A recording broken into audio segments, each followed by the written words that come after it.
쓰레기 멘트가 너무 많아요. 이거 뭐 당연한 거 아니야? 신년 되면 사주 보러 많이 다니시잖아요. 근데 상담을 해보니까 짧은 시간 안에 말해야 할 것들이 너무 많더라고요. 한번 사주 볼 때 제대로 볼 수 있게 뽕 뽑을 수 있으면 좋잖아요. 그래서 철저히 소비자 입장에서 상담을 받을 때 돈값 하는 뽕 제대로 뽑아먹는 방법 5가지만 정리해 볼게요. 비싼 돈 주고 사주 보는데 한번 볼 때 제대로 봐야죠. 자, 첫 번째로 GPT를 이용해서 예습해가자입니다. GPT로 사주 보시는 분들 대충 보면 진짜 망합니다. 요즘 GPT로 사주 보시는 분들 진짜 많죠. 근데 의외로 GPT는 사주를 제대로 볼 수가 없어요. GPT가 작동하는 방식을 알면 그 이유를 알 수 있는데요.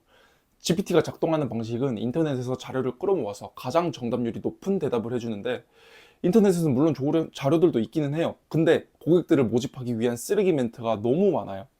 그래서 GPT에게 사주를 봐달라고 온전히 맡겨버리면 결과물이 완전 처참하게 나오죠. 그리고 또 정말 유명하신 선생님들은 전부 본인들만의 주관이 다 다르시고요. 학파마다 학자마다 해석법이나 의견이 다를 수 있어요. 여러 사주 전문가들의 주관을 듣고 싶어서 여러 선생님들께 상담을 받는 사주 매니아분들도 계시고요. 그래서 GPT한테 자세하게 사주를 보는 건 일단은 아직은 불가능합니다. 근데요, 이걸 제대로 사용하는 방법이 있기는 해요. 뭐냐면 GPT는 단순 이론, 기본 구조 설명에는 그 누구보다 강합니다. 일주, 일간 이런 개념적인 거예요. 그래서 여기서 첫 번째 포인트, 사주 상담 전에 내 일주 정도는 알고 가자입니다. 만세력 앱에 생년월일시 이렇게 딱 넣으면 사주팔자 나오잖아요. 8글자, 8글자. 그중 왼쪽에서 두 번째 칸, 그게 일주예요. 일주 하나로 알 수 있는 게 정말 많지만 그 중에서 첫 번째는 내 성향 기질의 큰 틀을 알 수 있어요. 그러니까 나는 어떤 사람인가, 메타인지부터 하고 들어가자는 거죠. GPT에 이렇게 물어보시는 걸 저는 가장 추천해요. 이것저것 써봤는데 이게 제일 깔끔하더라고요.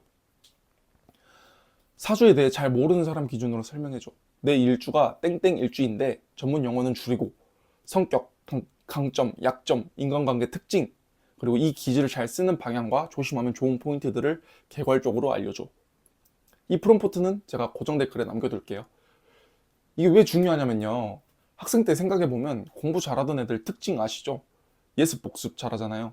사주도 똑같습니다.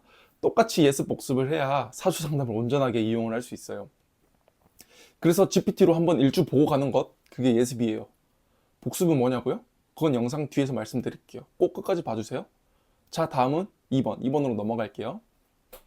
2번, 태어난 시간 제대로 알고 가자입니다. 대충 알면 사실 이거 보는 의미가 없어져 버려요. 이거 뭐 당연한 거 아니야? 이렇게 생각하실 수도 있어요. 근데 의외로 틀린 정보 들고 오시는 분들 꽤 많습니다. 주민등록증 생일이 사주에서 보는 생일이 아니에요. 명리학은 실제로 태어난 순간의 기운을 봐요. 특히 시간이 이거 진짜 중요한데요. 시간을 통해서 저희가 시주를 뽑는데, 사주가 총 4기둥 8글자인데 시간이 틀리면 그중 2글자가 없어지는 거니까 단순 비율로만 따져도 25%가 날아가는 거죠. 물론 연, 월, 일 이렇게만 봐도 큰 흐름은 보이긴 해요. 근데 시주는 개인적인 영역, 내면 심리랑 많이 연결되거든요. 그래서 요즘 같은 이 초개인화 시대에는 더 시주를 중요하게 봐요. 시간 모른 채 이렇게 상담을 하면 어떻게 되냐면요, 상담 중에 시간 추정부터 해야 돼요. 시간 추정부터 하느라 정작 중요한 얘기를 할 시간이 줄어들거든요. 그래서 꼭 시간까지 정확하게 알고 가시는 걸 정말 추천드리고요. 그리고 하나 더, 양력인지 음력인지, 서머타임 해당되는지도 정확히 알아야 합니다. 이거는 사실 공부라기보다는 최소한의 준비죠. 그래서 생년월일시, 양음력, 서머타임, 이거 정리된 상태에서 사주 상담하러 가는 거 잊지 마세요. 아, 그리고 하나, GPT가 만세력은 잘 못 읽습니다. 사주는 꼭 만세력 앱으로 확인하세요.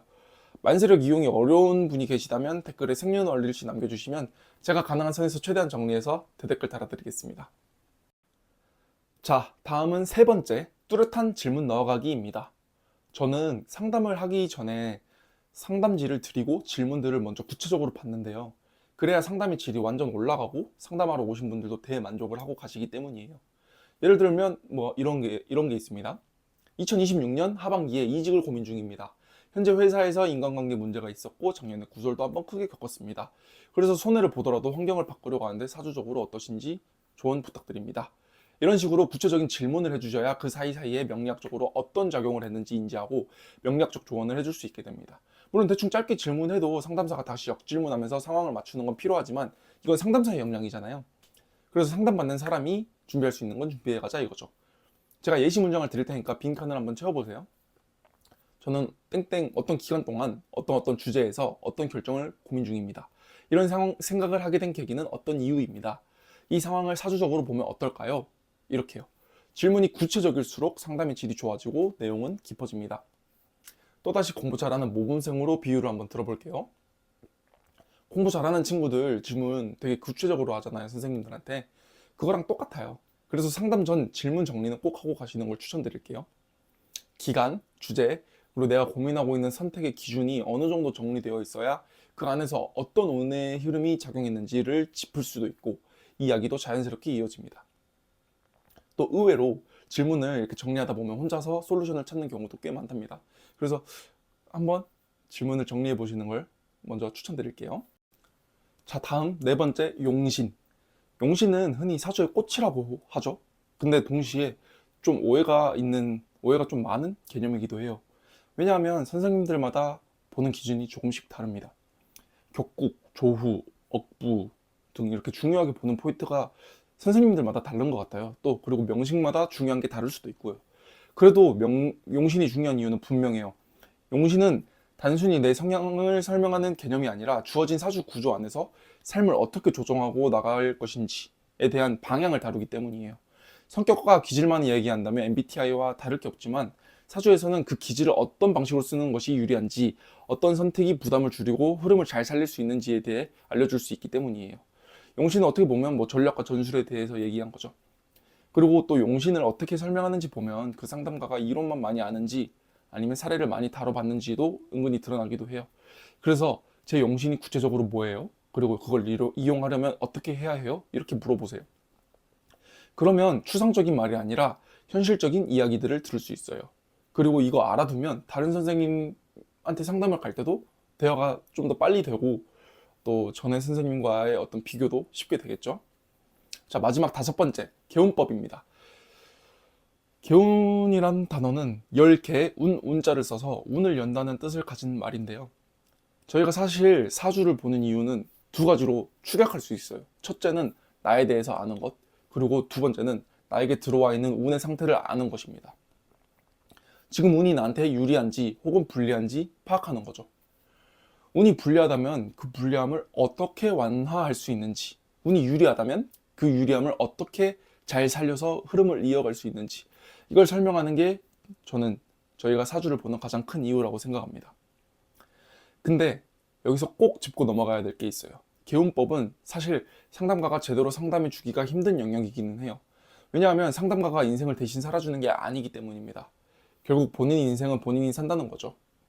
아무리 뛰어난 상담가여도 모든 분야의 전문가가 될 수가 없어요. 예를 들어 볼게요. 부동산 고민이 있다고 해볼게요. 상담가는 문서, 운, 시기, 흐름은 말해줄 수 있어요. 근데 지역 정책, 투자 전략까지 이해하고 완벽하게 말해줄 수가 없는 거죠. 그래서 문서는 들어왔으니까 괜찮아요. 매수하세요. 이 정도로 끝나는 설명은 조금 조심할 필요가 있습니다. 실제 부동산이란 주제에 어떻게 접근을 할지, 공부를 더 해야 할지, 보수적으로 생각을 해야 할지, 준비 기간으로 좀 더 둬야 할지, 이런 다음 단계의 판단은 여러분들이 스스로 해야 된다는 거죠. 운이 있다는 건 가능성이 열렸다는 뜻이지 아무 선택이나 해도 결과가 보장된다는 말은 아니거든요. 개운법도 마찬가지예요. 듣고 끝이 아니라 지금 들어온 운이 어떤 운인지 먼저 이해를 하고 그리고 그걸 내 삶에 맞게 다시 스스로 정리하는 과정이 필요합니다. 아까 영상 초반에서 공부 잘하는 친구들의 예습 복습 기억나시죠? 개운법에 대해 혼자 생각해 보는 거, 이게 복습에 해당한다고 보시면 됩니다. 마지막으로 정리 한번 해볼게요. 첫 번째, 사주 보기 전에 예습, GPT로 내 일주부터 정리하자. 두 번째, 정확한 생년일시, 생년월일시 챙기자. 세 번째, 질문은 구체적으로 미리 준비하자. 네 번째, 용신에 대해서 구체적으로 질문하자. 다섯 번째, 개운법에 대해서 듣고 내 운을 이해하고 복습하기입니다. 마지막으로 하나 당부 말씀드릴게요. 저도 사주 상담가지만 사주에 너무 높은 의존을 하지 마시라고 말씀을 드려요. 사주 상담은 듣고 활용하는 하나의 강력한 도구로 활용하는 것이 가장 현명하게 사주를 이용하는 방법입니다. 그러면 다음에 또 봬요.